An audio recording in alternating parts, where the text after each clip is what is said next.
Hello friends, welcome to our channel HTS how to study. চলো আজকে class 8-এর last উপপাদ্য 13। এটাও কিন্তু একটা ইম্পর্টেন্ট উপপাদ্য ক্লাস 8-এর যে অ্যানুয়াল এক্সাম হয় তোমাদের, তার জন্য।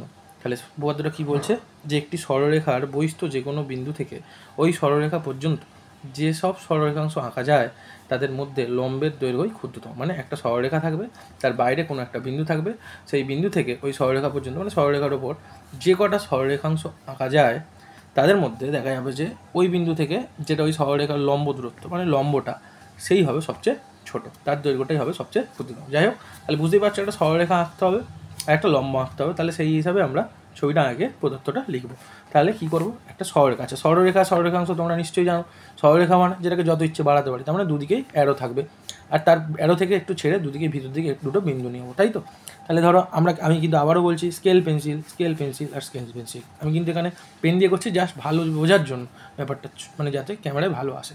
তাহলে আমি কিন্তু হাত দিয়েই করছি। দুটো ধরো বিন্দু এরকম নিচ্ছি, একটু লাইনটা তো বাড়িয়ে নেবো। হ্যাঁ, আচ্ছা, এই ধরো দুটো বিন্দু, একটু লাইন বাড়িয়ে নিতে হবে, কারণ সরলরেখা মানেই বুঝতে পারছো তীর চিহ্ন দিতে হবে। তাহলে এদিকে একটা তীর চিহ্ন অ্যারো দিলাম, এদিকেও তীর চিহ্ন একটা অ্যারো দিলাম। তাহলে এই পয়েন্টের নাম হচ্ছে বি, এই পয়েন্টের নাম এ, আর এটার নাম হচ্ছে বি। আচ্ছা, তাহলে কি ধরি এবি একটি সরলরেখা, কারণ দেখতেই পাচ্ছ অ্যারো দুদিকে ভিতরে একটু চেপে দুটো বিন্দু। তাহলে এর বহিস্থ কোনো বিন্দু, ধরো এইখানে একটা বিন্দু নিচ্ছি যার নাম দিচ্ছি ও। কি বিন্দু? ও বিন্দু। তাহলে এই বহিস্থ বিন্দু হচ্ছে ও। এবার বলছে লম্ব আঁকতে হবে, তার মানে এর সোজাসুজি একটা লাইন পুরো এরকম টানতে হবে, সেটাই হবে লম্ব। তাহলে সেটা নিশ্চয়ই কোনো না কোনো বিন্দুতে তো ঠেকবে এবির ওপর। তাহলে সেই বিন্দুটা ধরো, তার নাম দিচ্ছি পি। এটা হচ্ছে সেই বিন্দুটা। আমি স্কেল পেন্সিল ইউজ করবো। আমি বিন্দুটা এখানে দিয়ে ফেলেছিলাম, লাইনটা এরকম আসছিল বলে আমি একটু সরিয়ে দিলাম। হ্যাঁ, যাই হোক, তোমরা কিন্তু স্কেল পেন্সিল ইউজ করে কোনো সমস্যা হবে না। তাহলে পদার্থটা তাহলে কি লিখবো, যে ধরি এবি একটি সরলরেখা তীর চিহ্ন, যার বহিস্থ বিন্দু ও এবং এবি এর ওপর একটি বিন্দু পি, ওপর একটি বিন্দু পি। ঠিক আছে, এবং এখানে ওপি এবি এর ওপর লম্ব, সেটা দেখতেই পাচ্ছ। লম্বটা তো তোমায় বলে দিয়েছে, লম্ব দৈর্ঘ্য ক্ষুদ্রতম, সেটা দেখতে হবে। তাহলে ওপি এবং ওপি কমাদের এবি এর ওপর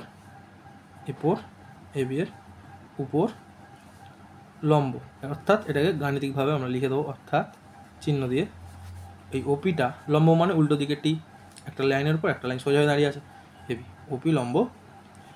তাহলে ওপি এবির লম্ব ওপর লম্ব পদার্থ হয়ে গেল, যা এঁকেছি তাই। এবার প্রামাণ্য মানে কি, যেটা প্রমাণ করতে হবে। তাহলে বলছে যে এই বহিস্থবিন্দু ও থেকে এই সরলরেখা পর্যন্ত, মানে এই সরলরেখার উপর পর্যন্ত যে সমস্ত সরলরেখাংশ অঙ্কন করা যাবে তাদের সবার থেকে, প্রত্যেকটা দৈর্ঘ্য থেকে ওপিটাই হবে সবচেয়ে ছোট বা ক্ষুদ্রতম, কারণ লম্বটাই বলেছে ছোট। তাহলে সেটাই লিখবো প্রামাণ্য। তাহলে ও বিন্দু, যেহেতু বহিস্থবিন্দুটা এখানে ও ধরেছি, তাহলে ও বিন্দু থেকে এ বি সরলরেখা পর্যন্ত লিখতে পারো, ওপরও লিখতে পারো। সরলরেখার উপর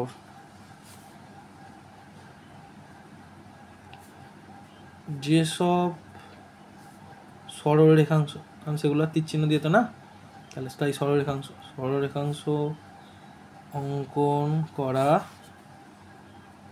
যাবে তাদের প্রত্যেকটার আলাদা আলাদাভাবে, প্রত্যেকটার, ঠিক আছে, প্রত্যেকের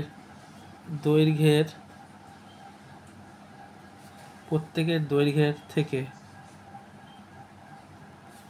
এই যে ওপি মানে লম্বটা, যেটা বলেছে লম্বই ক্ষুদ্রতম, তাহলে ওপি এর দৈর্ঘ্য ছোট। তাহলে প্রামাণ্য কি, ও বিন্দু থেকে এবি সরলরেখার উপর যে সমস্ত সরলরেখাংশ অঙ্কন করা যাবে তার প্রত্যেকের দৈর্ঘ্যের থেকে ওপি এর দৈর্ঘ্য হবে ছোট, অর্থাৎ ওপি এর দৈর্ঘ্যই ক্ষুদ্রতম, অর্থাৎ ওপি এর দৈর্ঘ্যই ক্ষুদ্রতম। এটা হচ্ছে প্রামাণ্য। এবার অঙ্কন কেন, কারণ এখানে একটা ত্রিভুজের কনসেপ্ট না নিয়ে এলে এই প্রমাণটা করা যাবে না। তাহলে অঙ্কন কি, এই পি বিন্দু ছাড়াও এবি সরলরেখার উপর পি একটা বিন্দু, তাই তো লিখে দিয়েছি, এই যে এবি এর উপর একটি বিন্দু পি, তাহলে এটা বহিস্থ বিন্দু, এটা পিটা এবির ওপরে, তাহলে পি বিন্দু ছাড়াও আর একটা বিন্দু নিচ্ছি যার নাম দিচ্ছি ধরো কিউ বিন্দু, কি বিন্দু কিউ, আর ও কিউকে কী করে দেবো, যুক্ত করে দেবো। তাহলে লিখবো কি, তাহলে এবি সরলরেখার উপর পি বিন্দু ছাড়াও একটি বিন্দু কিউ নিলাম, তারপর কি করলে এবং ও কিউকে যুক্ত করলাম, তাহলে এবং এখানে কমাটা দেওয়ার দরকার নেই, এবং দিচ্ছ, এবং ও কিউ যুক্ত।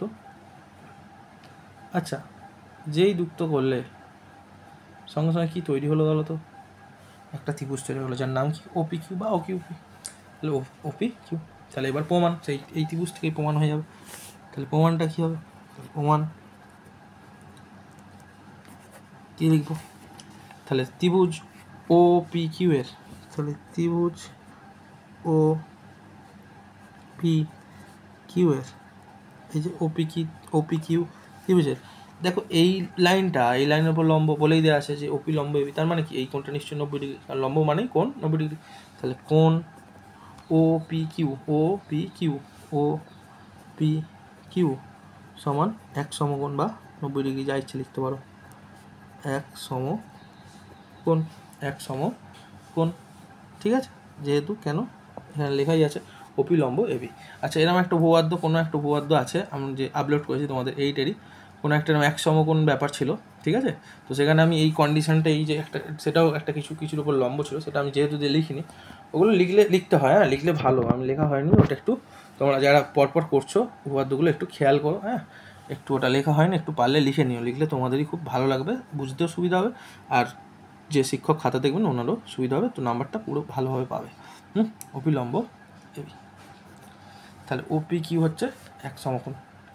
এখন আমরা জানি একটা ত্রিভুজের সমকোণই সবচেয়ে বড় কোণ, কারণ সে যদি নিজেই 90 ডিগ্রি হয়, আমরা জানি কি ত্রিভুজের তিনটে কোণ জোড়ে কত হয় 180, তাহলে একটা কোণ 91 আর বাকি দুটো মিলিয়ে 90, কারণ 90 আর 90 তবে 180, তা 90 যে সে একাই 90, বাকি দুটো তো 90 হয়েছে, মানে কি একটা 9 89, একটা 1 ডিগ্রি, জাস্ট এটুকু তো হতেই হবে, মানে একটা 90 এর তো কম হতেই হবে, 90 সবচেয়ে বড় হবে, কারণ বাকি দুটো মিলিয়ে 90, তাহলে সমকোণ যে সেই সবচেয়ে বড়, তার মানে কি এই ওপি কিউ কোণটা, দেখো এখন আমরা একটা আগেই বলে দিচ্ছি, এই যে কোণটা, এই কোণের উল্টো দিকের বাহুকে ও কিউ, আর এই ও বিন্দু থেকে তাহলে কিউ জুড়লেই এর একটা সরল রেখাংশ, এই যে বহিস্থ বিন্দু থেকে এবির ওপর, আবার ওপি হচ্ছে লম্ব, তাহলে আমার লাগবে এই বাহুটা আর এই বাহুটা দিয়ে কাজ হবে, তাহলে আমার এই বাহুটার দরকার নেই, তাহলে একটা কোণের উল্টো দিকের বাহু আর একটা কোণের উল্টো দিকের বাহু, এই যে ত্রিভুজের সম্পর্ক, যে বৃহত্তম বাহুর বিপরীত কোণ সমান এই বড় ক্ষুদ্রতম বাহুর বিপরীত কোণের থেকে, আবার উল্টো দিক থেকে বললে হবে বৃহত্তম কোণের বিপরীত বাহু ক্ষুদ্রতম কোণের বিপরীত বাহুর থেকে কী হয়,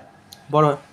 তাহলে সেই কনসেপ্টটাই কাজে লাগানোর জন্য আমি কী করব, তাহলে এখানে দেখতে পাচ্ছ ওপি কিউ একটা কোণ, আর এই বাহুটা পেতে গেলে আমার কোন কোণটা দরকার, ও কিউ পিকে দরকার, এই কোণটা নিলে কিন্তু এই বাহুটা পাবো, আমার এই বাহুটা নিয়ে কোনো কাজ নেই, আমার দরকার কাকে, ওপিকে, তাহলে আমার এই কোণটা নিতে হবে যাতে এর উল্টো বাহুটা এইটা পাই, এর যে এই কোণটার উল্টো বাহু এটা পাই, তাহলে ও কিউপি, তাহলে বুঝতেই পারছো ওপি কিউ সবচেয়ে বড় 90, আর এই যে ও কিউপি যাই হোক না কেন এর 90 হচ্ছে ছোটো হবে, তাহলে সেটাই লিখবো, তাহলে লিখবো অতএব কোণ ও পি কিউ মানে যে সমকোণটা গ্রেটার দেন ও কিউপি কেন, এই বাহুটার দরকার, কারণ এর চেয়ে স্বাভাবিকভাবেই 90 বড় হবে, তাহলে কোণ ও কিউপি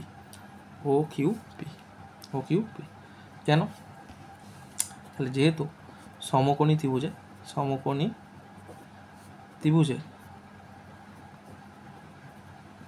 সমকোণের পরিমাপ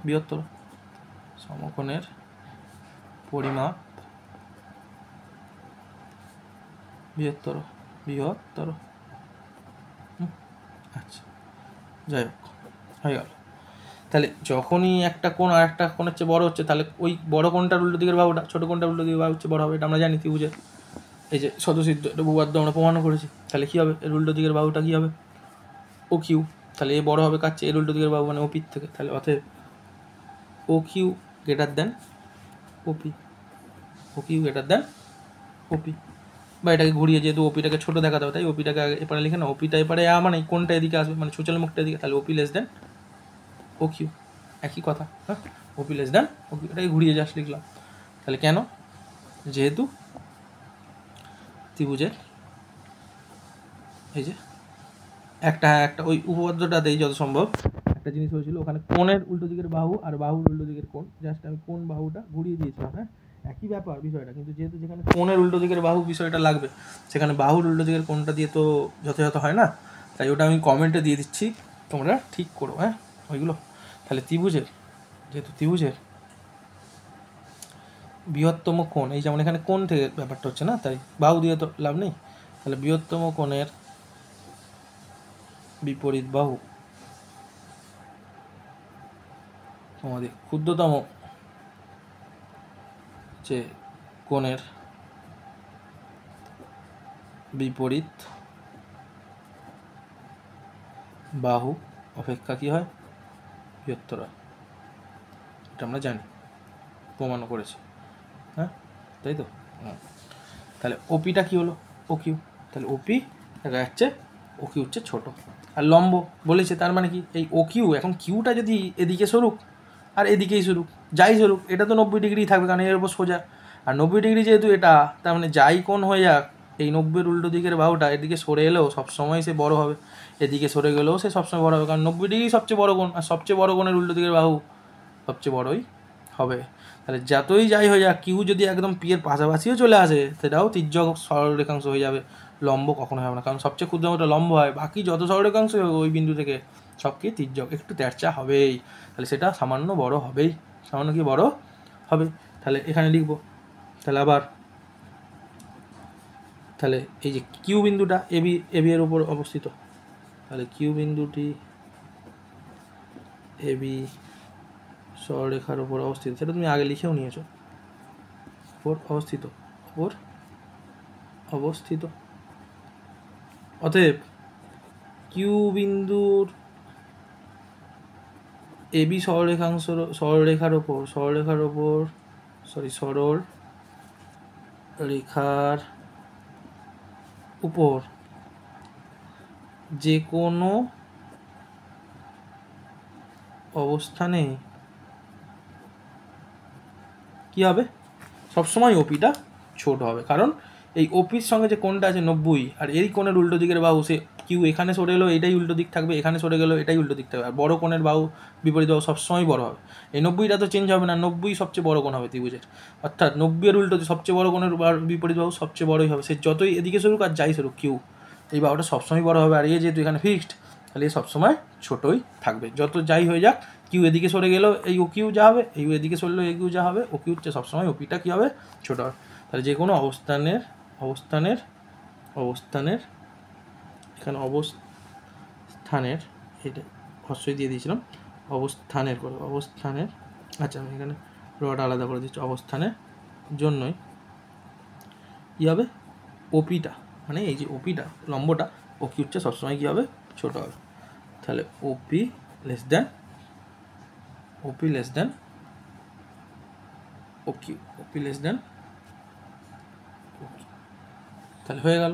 তাহলে ওপি সবসময়, তাহলে অর্থাৎ যে কোনো অবস্থানে যদি ও কিউ যাই দিকে যেদিকেই সরে যাক, ও কিউ এদিক হোক যাই হয়ে যাক, ওপি সবসময় তার মানে ছোটো, তাহলে ওপি দৈর্ঘ্য সবসময় কী হবে, তো যেটাই তাহলে প্রমাণ করতো, অর্থাৎ ওপি এর দৈর্ঘ্যই ক্ষুদ্রতম, তাহলে অতএব বা অর্থাৎ সুতরাং যা ইচ্ছে লেখো যে অর্থাৎ ওপি এর দৈর্ঘ্যই কী হবে, ক্ষুদ্রতম, তাহলে লম্ব দূরত্বটাই সবসময় সোজা হয়, বাকি যা দূরত্ব যাই হয়ে যাক সব একটু তির্যক হয়ে যায়, তির্যক সরলরেখাংশ। তাহলে ওপি এর দৈর্ঘ্যই ক্ষুদ্র, কেন হলো বোঝা গেল। তাহলে কিউ যাই হয়ে যাক, যেহেতু তার উল্টো দিকের কোণটা ও কিউর উল্টো দিকের কোণটা 90, আর সেটাই সবচেয়ে বড় কোণ, তাই সেই বাহুটাই সবসময় ত্রিভুজের বড় বাহু হবে, তাহলে বাকি বাহুটা সবসময় যেহেতু লম্ব বাহু ও ফিক্সড ও ক্ষুদ্রতমই থাকবে, তাহলে ওপি এর দৈর্ঘ্যই ক্ষুদ্রতম, এটাই ছিল প্রমাণিত। তাহলে এই কনসেপ্টটা পরবর্তীতে ক্লাস 10, 9 অনেক উপপাদ্যের, বিশেষ করে 10-এর উপপাদ্যগুলোয় কাজে লাগে, যে লম্ব দূরত্বই সবচেয়ে ক্ষুদ্রতম দূরত্ব। তাহলে দেখো প্রমাণটা হয়ে গেল, খুব ইজি একটা প্রমাণ ছিল, ত্রিভুজের কনসেপ্ট দিয়ে হয়ে গেল। ধীরে ধীরে এটা করো, দেখবে খুব ইজিলি একটা এটা মানে তোমার ভালো লেগে যাবে। একবার প্রমাণ করলে তৃতীয়বার প্র্যাকটিস করলে খুব ইজিভাবে এটা পরীক্ষায় করতে হবে, কারণ এটা পরীক্ষার জন্য বেশ ইম্পর্টেন্ট উপপাদ্য। হ্যাঁ, ভালো করে করো সবাই। All the best. চলো একটু ধীরে ধীরে বুঝে লিখে নাও, প্র্যাকটিস করো। ঠিক আছে, ক্লাস 8-এর উপপাদ্য সব শেষ হয়ে গেল। আবার তোমাদের সঙ্গে ক্লাস 9-এ দেখা হবে। ক্লাস 9-এর উপপাদ্য আমি আমার চ্যানেলে দিয়ে রাখছি। ভালো করে তোমরা 9-এ উঠে ধীরে ধীরে আস্তে আস্তে ওইগুলো ফলো করতে থাকো, তাহলে উপপাদ্য বা এই জ্যামিতিক বিষয়গুলো তোমাদের ভয় যেগুলো থাকে মানুষের, সেগুলো কেটে যাবে। সবাই ভালো করে পড়াশোনা করো, ভালো মানুষ হও। চলো, অল দ্য ভেরি বেস্ট। চলো।